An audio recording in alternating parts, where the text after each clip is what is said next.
Hi,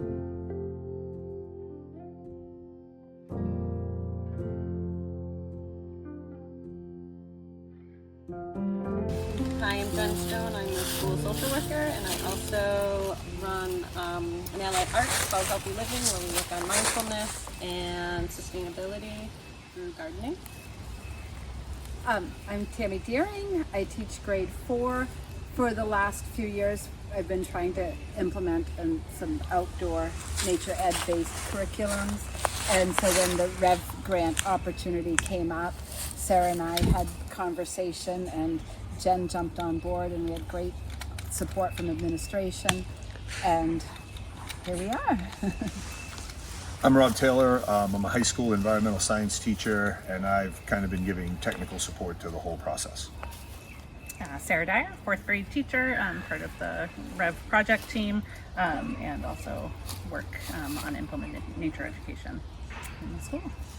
I'm Pat St. Clair, I'm the principal, and I was on the original team. First question, what impact have you seen your REV pilot have on your school, on you, and on your students? I think just the physical structure of the greenhouse, the number of people in the community who have commented on how great, because our parent pickup line runs right through there. So it's very visible. So as far as, community impact, I think it's had a big impact there. Somebody else, but I mean, mostly the kids, the excitement. They're just so excited to get out there and do real things. Tangible, seeing growth and Definitely movement, working. the excitement and kids getting to do things they don't normally get to do. I mean, not very many of them have a giant greenhouse in their backyard that they can, go in and play around, and just the excitement. I think they're excited to do something different.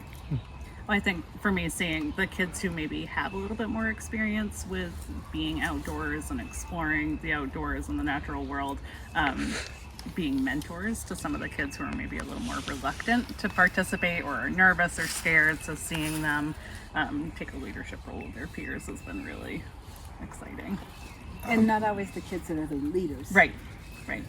Being at the high school and doing a lot of outdoor programming through my environmental science classes, half of the kids that I teach and take outside do not own winter boots. It is not an economic choice.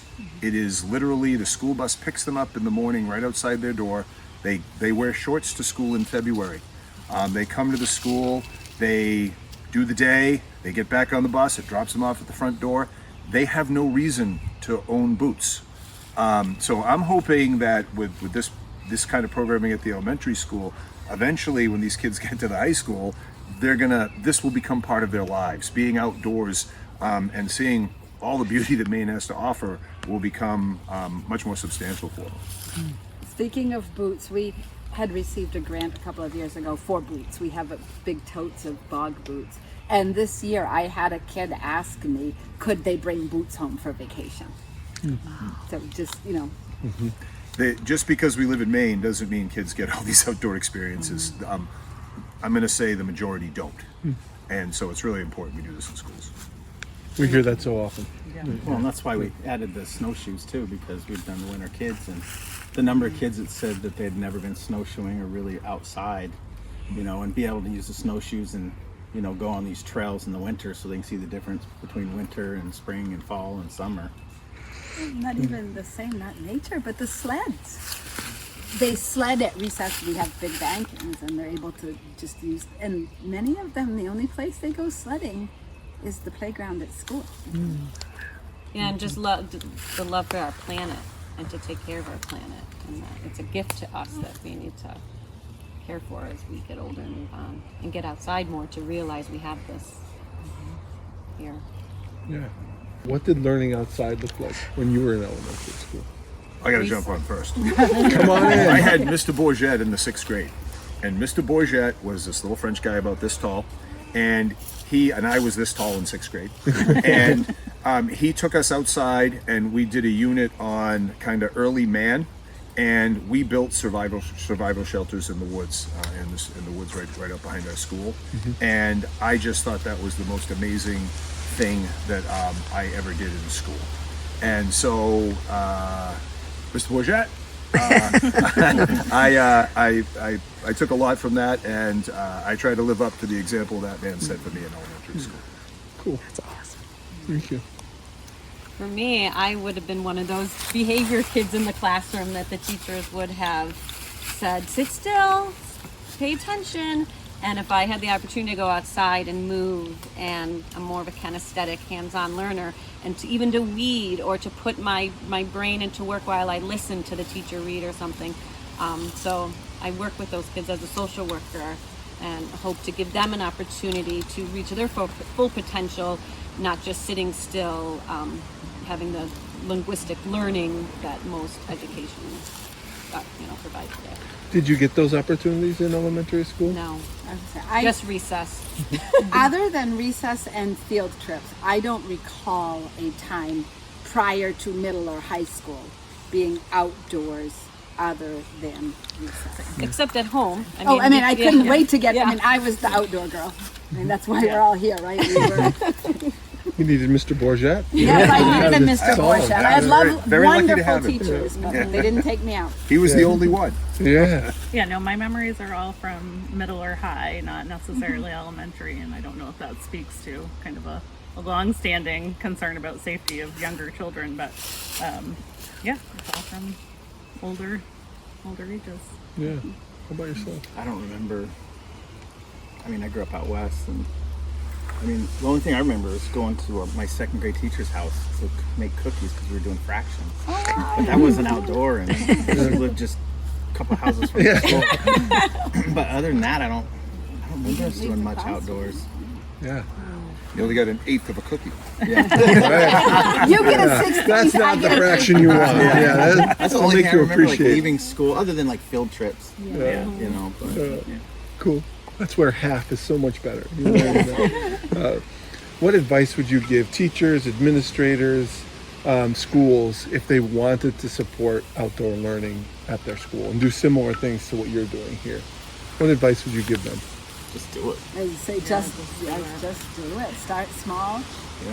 I would say finding like-minded people that you can partner with in order to just kind of get your feet beneath you as you get started. You've got support, can bounce ideas off of each other, and just be welcoming as you can. Think about your site. If you want to do outdoor stuff, it doesn't have to be big, right? Most schools have some kind of woods or forest near their school or connected to their school property, but really take a look at your site and try and figure out ways to integrate that. We're blessed. We have 150 acres of municipal land that abuts the school district land. And the town recreation committee, I'm on the committee, we manage that property. And the town pretty much lets us do what we want up there.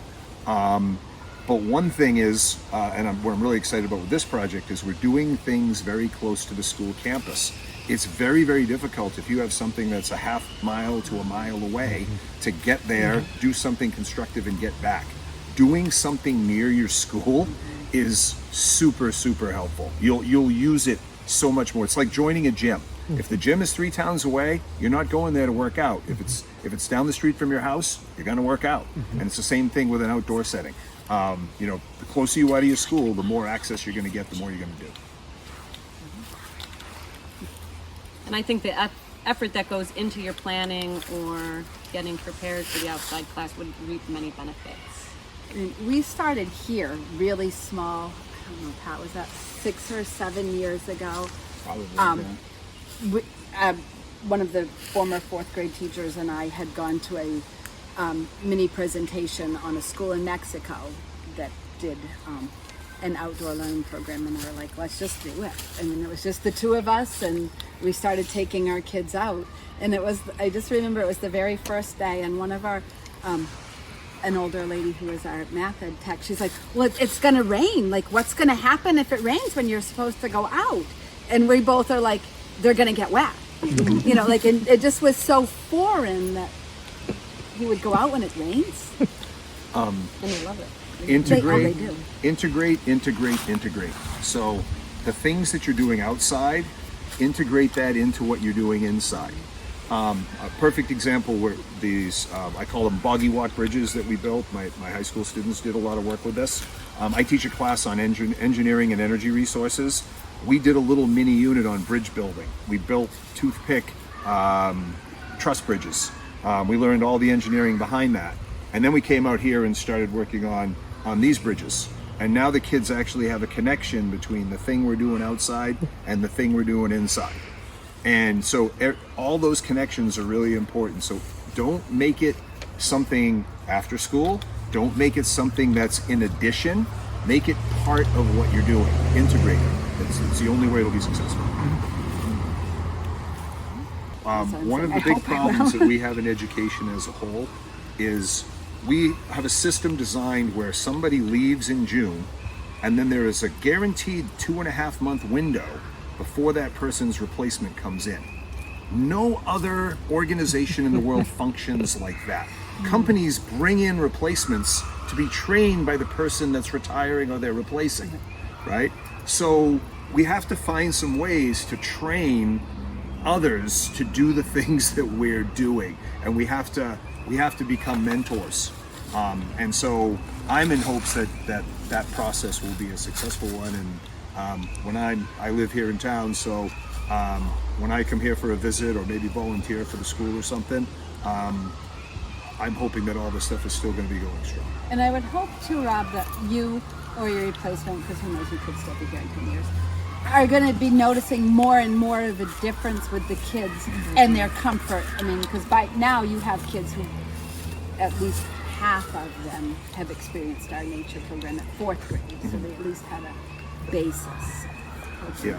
Yeah, maybe we have Farmington University that is an education school. Maybe they'll hop on board and have nature ed classrooms to teach new coming students on. They've got a new graduate certificate. Yeah. I saw that. Yeah. We're going to get in.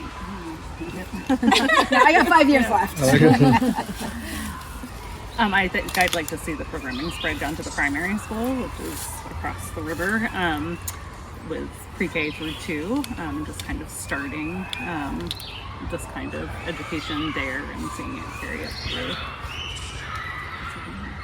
Because I mean, at the beginning of the year, when we first start taking our kids out, we see everything from terror to kids that can't even. I mean, some kids are terrified. They really are truly frightened of the woods. Yeah. Teachers too. I remember there was a teacher, an older teacher, and we were going to plant Christmas trees. And this was in the springtime. I was there. And all I can say is she got off the bus wearing the equivalent of a beekeeper's suit to go and we were walking 50 yards from the bus, planting some balsam firs, and then getting back on the bus and headed home. And you really need to try and appreciate everybody from where they come from. And I wished I had talked more to this person before we had gone out and had a better appreciation of where that person was coming from. So you really have to involve the staff in that. Because it's not everybody is ready to jump in. Jump into the wild. Yeah, absolutely. Absolutely. Not everybody's ready to jump into the wild. I love it. I love it. Well, my role has kind of been technical support, and the grant is really based on here at the elementary school, but it's just been a really great experience for me to see all the things that are going on here, and just to be able to help support that effort has been a lot of fun for me. And I really appreciate all the work that people are doing down here. I would say the excitement of parents, having the one parent volunteer at the after school program and him coming in and his knowledge and sharing that knowledge with the kids. And I think just seeing people outside the community, outside the school district, excited about it. Yeah. And I like the teamwork. I got to work with staff that I usually typically don't work as a team. For the same purpose, for common and goals. we're seeing some sparks of excitement from some of the more reluctant staff, which is exciting. Aline, the grand finale. This is the big time grand finale. Yeah. So when you're thinking about traditional learning inside a classroom and the innovation you're trying to implement and have successfully implemented here, what are the 3 words, if you had to narrow it down to 3 words that come to mind to describe this type of nature-based education and learning outdoors? 3 words that you could share. Thriving. Thriving?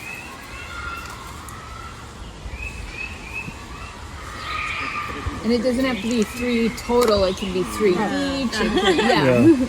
And we've seen a really creative use of hyphens. If you have multiple words, you can string them together. My first word that comes to mind is excitement. It's just I'm going to say connection. Connecting to your curriculum, connecting kids with the outdoors. There are just so many connections. The word genuine is coming to mind, just or authentic, I think, because I feel like the experiences that kids have here and in the programming that we do are authentic and not something that we are giving to them, but something they are immersed in and creating. I'm say outside the box. Just thinking outside the box. It doesn't have to be traditional education.